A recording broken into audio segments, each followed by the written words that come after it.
এই খুতবায় আমি সূরা বাকারার ৬১তম আয়াতটি নিয়ে কিছু ভাবনা এবং শিক্ষা আপনাদের সাথে আলোচনা করব। আর এই আয়াতটি নিয়ে কথা বলতে গিয়ে আমি মনে করি আয়াতটি নিয়ে গভীর চিন্তাকারী প্রত্যেক ব্যক্তি উপলব্ধি করতে পারবেন যে আমাদের জন্য এই সময় এই ধরনের আয়াত নিয়ে গবেষণা কেন গুরুত্বপূর্ণ। আল্লাহ আযজা ওয়া জাল্লা আয়াতটিকে একটি বিশেষ প্রেক্ষাপটে এখানে সন্নিবেশিত করেছেন। বনী ইসরাইল ফেরাউনের হাত থেকে রক্ষা পেয়েছিল, তারা ফেরাউন থেকে রেহাই পেয়েছিল, আর অনেক অনেক প্রজন্ম ধরে তারা ফেরাউনের শাসনের অধীনে বসবাস করে আসছিল। তো দীর্ঘ সময় ধরে তারা অধিকৃত জনগোষ্ঠী হিসেবে বসবাস করেছে কর্তৃত্ববাদী একটি শক্তির অধীনে, যা তাদেরকে শাসন করেছে, দাসতুল্য আচরণ করেছে এবং নিচু জাত হিসেবে গণ্য করেছে। এখন বিষয় হলো, নির্যাতনকারী এবং নির্যাতিতের মাঝে অদ্ভুত একটা সম্পর্ক রয়েছে। পৃথিবীর ইতিহাসে আপনি দেখবেন যে কিছু জাতি অন্য জাতির দ্বারা শাসিত হয়েছে। গোটা মানব ইতিহাস জুড়ে এমনটা ঘটেছে।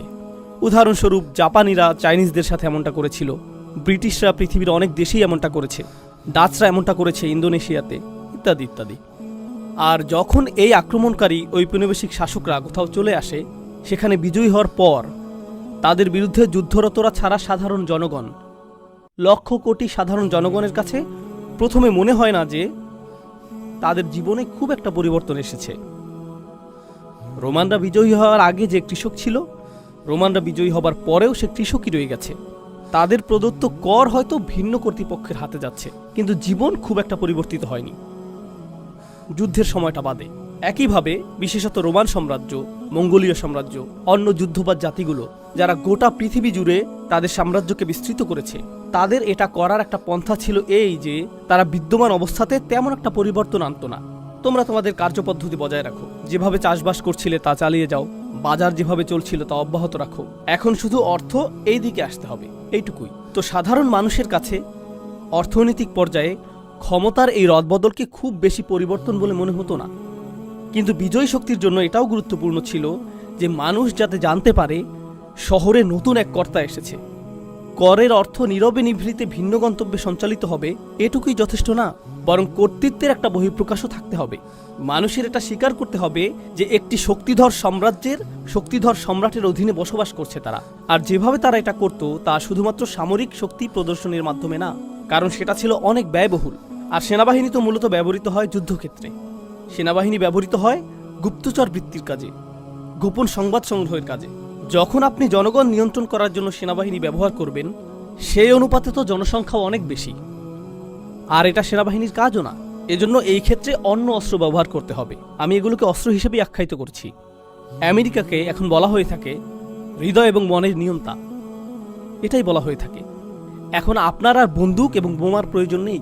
আপনার যা প্রয়োজন তা হলো বিনোদন, খেলাধুলা, কনসার্ট।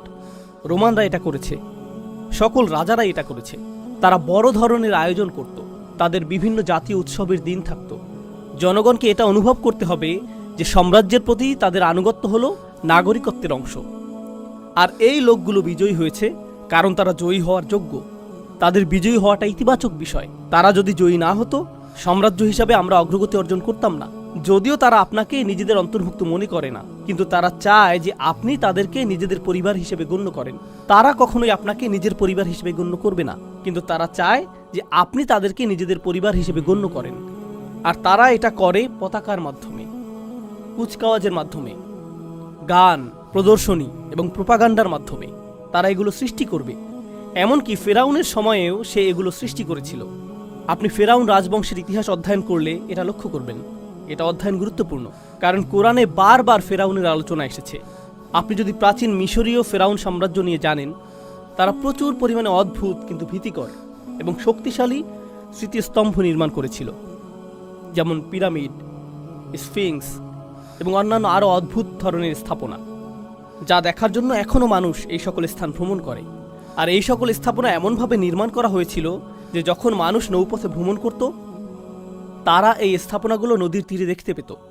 ও, এই লোকদের সাথে ঝামেলা করা যাবে না, দেখো তারা কি নির্মাণ করেছে। এটা ছিল ভীতি সৃষ্টির একটা মাধ্যম।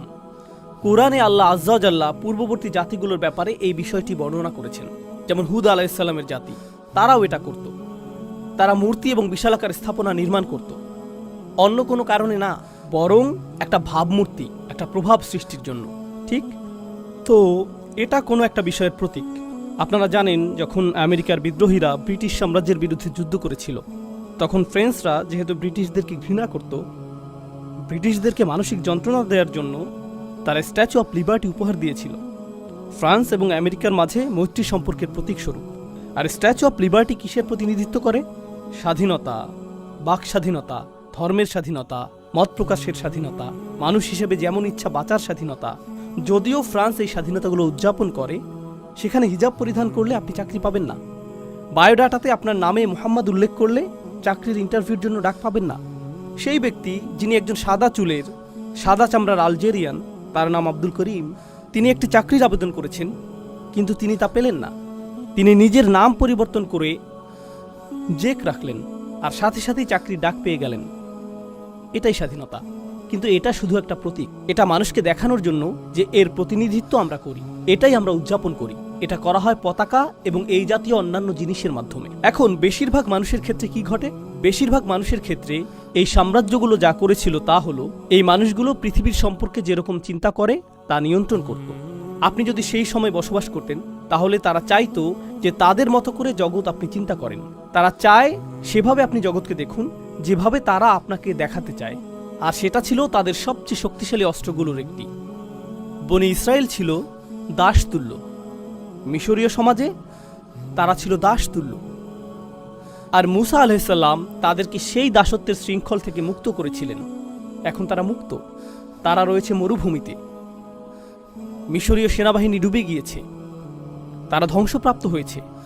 এখন তারা মুক্ত, কিন্তু আসলে তারা মুক্ত নয়। কারণ প্রকৃত আক্রমণটি সামরিক আক্রমণ ছিল না, প্রকৃত আক্রমণটি ছিল মানসিক আক্রমণ। তারা শারীরিক বিবেচনায় মুক্তি পেয়েছিল বটে, কিন্তু মানসিকভাবে তারা মুক্ত হতে পারেনি। তারা মানসিকভাবে মুক্ত হতে পারেনি। তারা এখন একরকমভাবে মুক্ত। আমি আপনাদেরকে একটা উপমা প্রদান করছি। ধরুন কেউ কারাগারে রয়েছে, মিথ্যা অভিযোগে তাকে কারাগারে বন্দী করা হলো, আর ২০ বছর কারাগারে কাটানোর পর সে মুক্তি পেল। যখন সে মুক্তি পায়, সে আবারও সূর্য দেখতে পায়, সে আবারও স্বাভাবিক খাবার খেতে পায়, সে আবারও বন্ধুত্ব তৈরি করতে পারে। সে কি আর কখনো কারাগারের পোশাক পরিধান করতে চাইবে? আমি সেই পোশাকগুলো মিস করছি। সে কি এটা বলবে? সে কি এটা বলবে যে কারাগারে যে তরল ধরনের খাবার দেওয়া হতো, সেই খাবারটা আমি খুব মিস করছি। আমি মুরগির মাংস খেতে চাই না, আমি গরুর মাংস খেতে চাই না, আমি বারবিকিউ খেতে চাই না, আমি সেই পুরাতন নোংরা পাত্রটি চাই। আর আমি অন্ধকারাচ্ছন্ন স্থানে বসে খাবার খেতে চাই যেখানে ইঁদুর ঘুরে বেড়ায়, কারণ আমি সেগুলো মিস করছি। কেউ সেটা করবে না, কেউই সেটা করবে না। প্রকৃতপক্ষে সে যদি একটা ইঁদুর দেখে, অথবা সে যদি কারাগারের খাবারের পাত্রটির মতো একটা পাত্র দেখতে পায়, তার স্মৃতিতে সেটা ভেসে উঠতে পারে। তার হয়তো পুরনো দিনের কথা মনে পড়ে যেতে পারে। সে হয়তো কান্না শুরু করে দিতে পারে। তার সেটা মনে পড়ে যায় যখন সে কোনো পুলিশ অফিসারকে দেখে। তার হৃদয়ের মধ্যে আতঙ্ক অনুভব করতে পারে, কারণ সে এই অবস্থার মধ্য দিয়ে গিয়েছে। এমনকি সে কারাগারের পাশ দিয়ে যাতায়াতও করতে পারে না। এটা তার জীবনের ভয়ঙ্কর কালো অধ্যায়ের কথা স্মরণ করিয়ে দেয়। সে ভুলে যেতে চায় এই মানুষটি মুক্তি লাভ করেছে এবং এখন সে মুক্তির স্বাদ উপভোগ করতে চায়। সে স্বাধীনতার স্বাদ উপভোগ করতে চায়। তো মুসা আলাইহিসসালাম তাদেরকে নিয়ে মরুভূমিতে চলে গেলেন। এটা মরুভূমি, কোনো বাগান নয়। এখানে বিচিত্র খাবারের সুব্যবস্থা নেই, এখানে প্রচুর পরিমাণে ছায়া নেই। তো আল্লাহ ছায়ার ব্যবস্থা করলেন। ওয়াযাল্লালনা আলাইহিমুল গমাম, তাই না? ওয়া আনজালনা আলাইকুমুল মান্না ওয়াসসালওয়া। তো আল্লাহ তাদের জন্য মান্না এবং সালওয়া প্রেরণ করলেন। খাবারের ব্যবস্থা হয়ে গেল। টিকে থাকার জন্য প্রয়োজন ছিল পানি, যা এসেছে 12টি ঝর্ণাধারা থেকে। ফানফাজারাত ইসনাতা আশারাতা আইনা, 12টি ঝর্ণাধারা দেয়া হয়েছিল। আমিষের ব্যবস্থা করা হয়েছিল, সালোয়ার ব্যবস্থা করা হয়েছিল, এই পাখির ব্যবস্থা করা হয়েছিল। এই পাখি শিকার করে তারা মাংস আহার করতে পারত। আমিষ এবং চর্বির প্রয়োজন পূরণ হলো। মান্না হলো এক ধরনের গম যা তারা উৎপন্ন করত। তো তাদের জন্য শর্করার ব্যবস্থা করা হলো। পানিরও অভাব ছিল না। এটি ছিল পরিপূর্ণ পুষ্টির একটা ব্যবস্থা।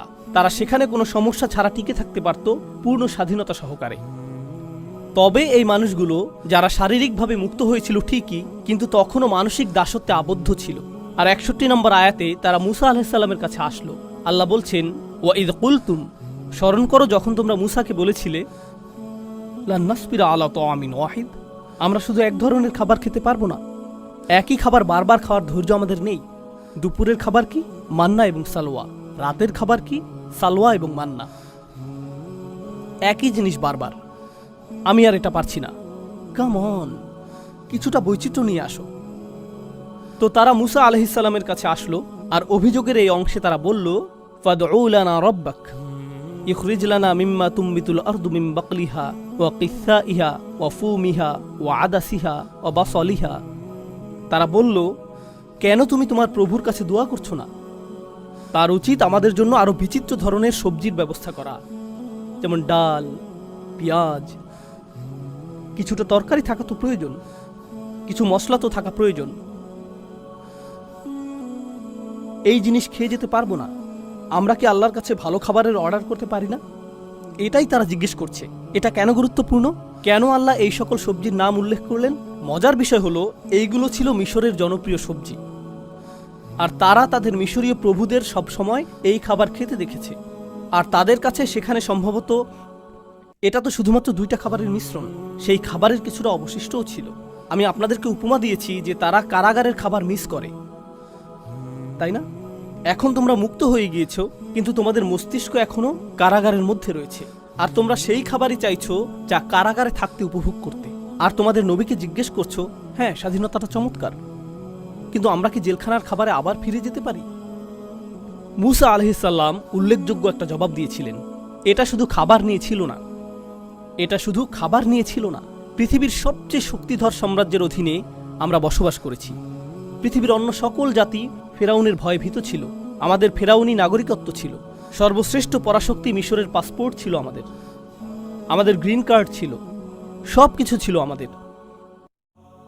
এই সব কিছু ত্যাগ করে এখন আমরা মরুভূমিতে এসে পড়েছি। এই পাখি আর রুটি খাচ্ছি, এটাই স্বাধীনতা। এখানেই তুমি আমাদের নিয়ে এসেছো। আমরা পৃথিবীর 1 নম্বর জাতি থেকে পালিয়ে এসেছি, আর তুমি এভাবে আমাদের জীবনযাপন করতে বলছো? লক্ষ্য করুন, তারা 1 নম্বর জাতি ছিল না, তারা ছিল 1 নম্বর জাতির দাস। কিন্তু তাদের চিন্তায় আমরাই 1 নম্বর জাতি। কারণ মিশরীয় প্রভুরা তাদের মধ্যে এই ধারণা সৃষ্টি করেছিল যে তারা সেই সাম্রাজ্যের অংশ, যদিও আপনি আসলে একটা পতঙ্গ যা তারা তাদের পায়ের নিচে পিষ্ট করে। আপনি আসলেই পতঙ্গ ছিলেন যা তারা পিষ্ট করে। তারা এমনটাই ছিল। উদাহরণস্বরূপ, আমেরিকার রাজনীতিতে কিছু মানুষ ডোনাল্ড ট্রাম্পের জন্য পাগল ছিল, তার জন্য তারা উন্মত্ত ছিল। অনেক খ্রিস্টানরা জিসাসের চেয়েও ট্রাম্পের প্রতি বেশি আগ্রহী ছিল, আমরা এটা দেখেছি। আর এই মানুষগুলোর ঠিকমতো বিদ্যুৎ বিল পরিশোধ করতেও কষ্ট হয়ে যায়। তারা কোনো রকমে টিকে আছে, কিন্তু যখন ট্রাম্প আসে, ইয়ে আমরা আপনাকে ভালোবাসি, আর সে বলে আমিও তোমাদেরকে ভালোবাসি, সে আপনাদের কাউকেই ভালোবাসে না। কিন্তু সে অত্যন্ত সফলভাবে আপনাদের মাঝে এই ধারণা সৃষ্টি করেছে যে তাকে আপনাদের ভালোবাসা উচিত। সে সফলভাবে এটা করেছে। এটা ফেরাউনের কৌশল, ইতিমধ্যে এটা উল্লেখ করা হয়েছে। তো তারা ছিল দাস, কিন্তু সেখান থেকে মুক্তি পেয়েও সেই পুরাতন জিনিসই তারা চাইছে। ঔপনিবেশিক প্রভু তাদেরকে যা দিয়েছিল তাই তারা চায়। তারপর মুসা আলাইহিস সালাম বললেন, ইহবিতু মিসরান।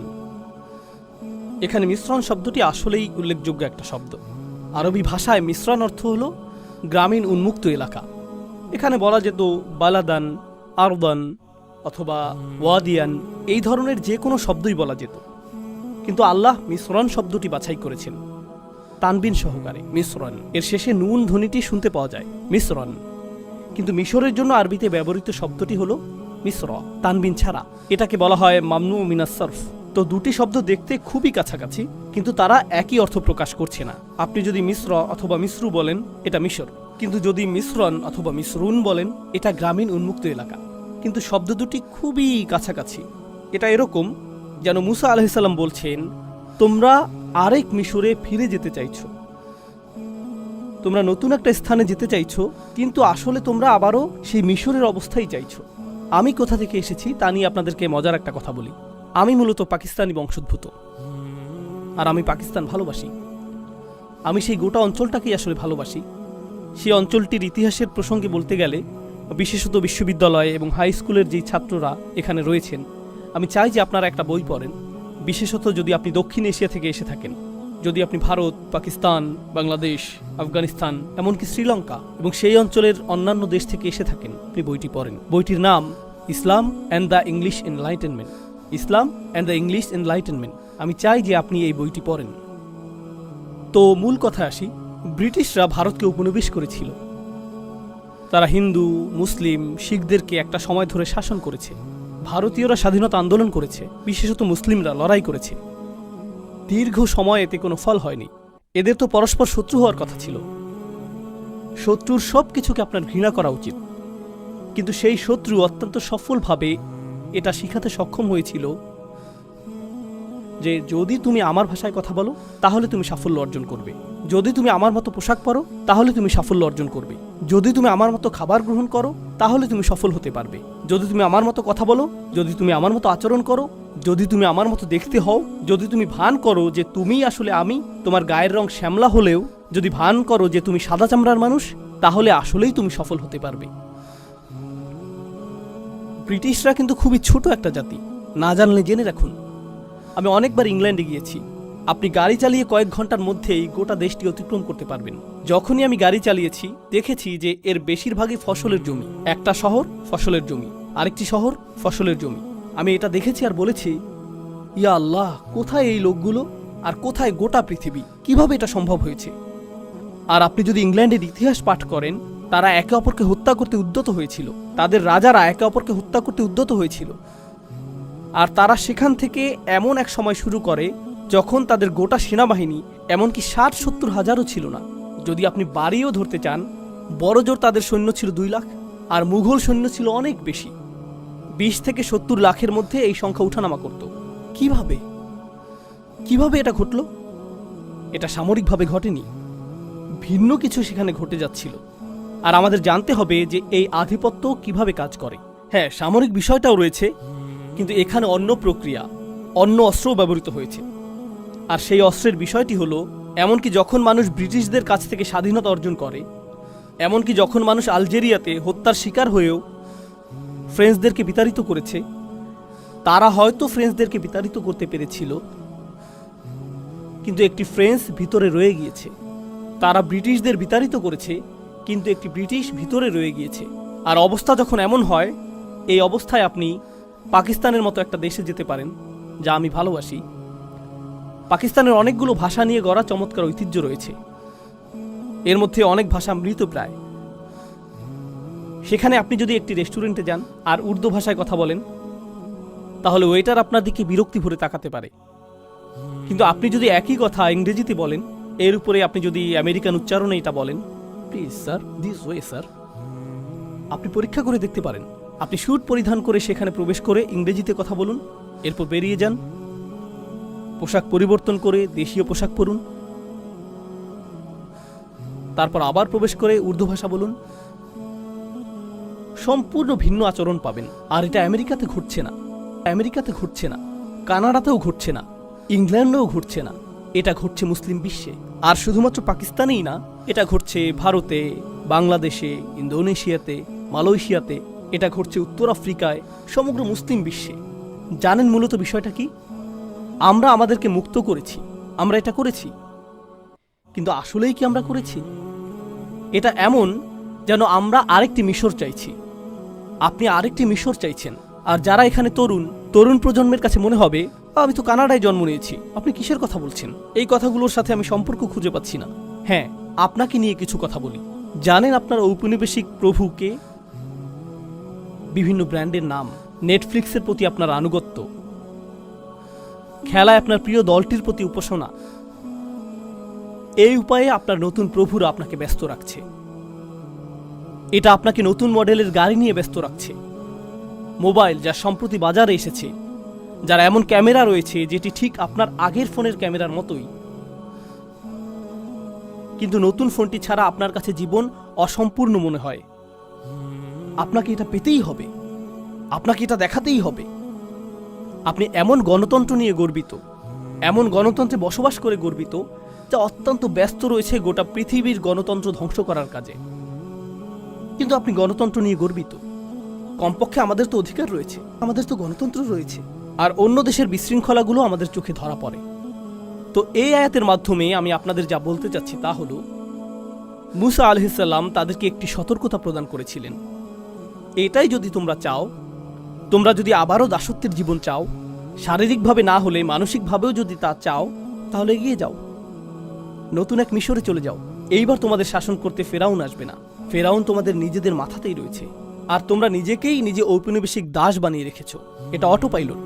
সর্বোত্তম দাস তো সেই যার জন্য আপনার কারাগার তৈরিরও প্রয়োজন নেই, সাশ্রয়ী দাস। এই দাসটি এমন দাস যে মনে করছে যে সে মুক্ত, এটা সহজতম পন্থা। এটা অসাধারণ।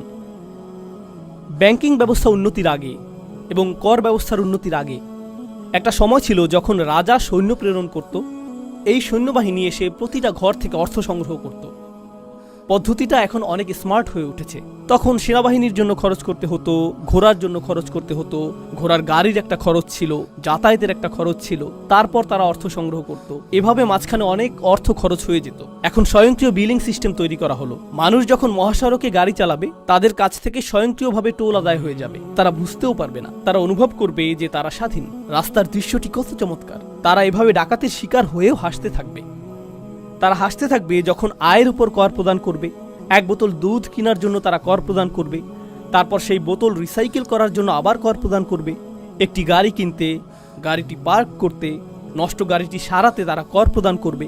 আমরা শুধু তাদের অর্থ নিতেই থাকবো, আর তারা হাসতে থাকবে আর বলবে, এটা তো চমৎকার। এটা ফেরাউনের চেয়েও অনেক কার্যকর দাস ব্যবস্থা। ফেরাউন এটা দেখলে গর্বিত হতো। ফেরাউনও বলতো, এটা অসাধারণ। ইহবিতু মিসরান ফাইন্না লাকুম মা সাআলতুম। আর আপনি যদি এই মানসিক দাসত্ব থেকে মুক্ত হতে না পারেন, এর পরিণাম কি? আলোচনাটি আমি আর দীর্ঘায়িত করতে চাই না, হাতে সময় সীমিত। শুধু একটা বিষয় বলছি। আল্লাহ বলেছেন এর পরিণতি কি? এটা সহজ। কোরআনে অনেকগুলো নিয়ম বা বিধান রয়েছে। আপনারা মাধ্যাকর্ষণ নিয়ম সম্পর্কে জানেন, আপনারা পদার্থবিজ্ঞানের নিয়ম সম্পর্কে জানেন, আপনারা প্রজ্বলনের নিয়ম সম্পর্কে জানেন, আপনারা রসায়নের নিয়ম সম্পর্কে জানেন, আপনারা শরীরতত্ত্ব সম্পর্কে জানেন। আপনি যদি বিষাক্ত কোনো খাবার গ্রহণ করেন, আপনার শরীর ক্ষতিগ্রস্ত হবে। এমন নিয়ম রয়েছে যা এটা বর্ণনা করে। এমন বিধান কার্যকর রয়েছে। আল্লাহ নির্দিষ্ট বিধান কার্যকর করে রেখেছেন। আপনি নিজের হাতকে আগুনের মধ্যে প্রবেশ করাতে পারবেন না। এখানে প্রজ্বলনের বিধানটি কাজ করবে, তাই না? সবকিছুরই কার্যকারণ থাকবে এবং এর ফলাফলও থাকবে। ঠিক একইভাবে কোরআনে আল্লাহ আমাদেরকে আরেক ধরনের কার্যকারণ এবং ফলাফলের কথা বলেছেন।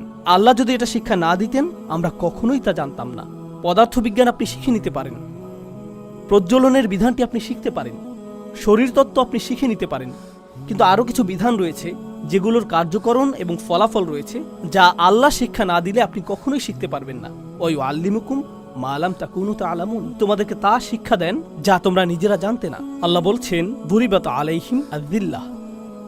আযিল্লাহ দিয়ে তাদেরকে চপটাঘাত করা হয়েছিল।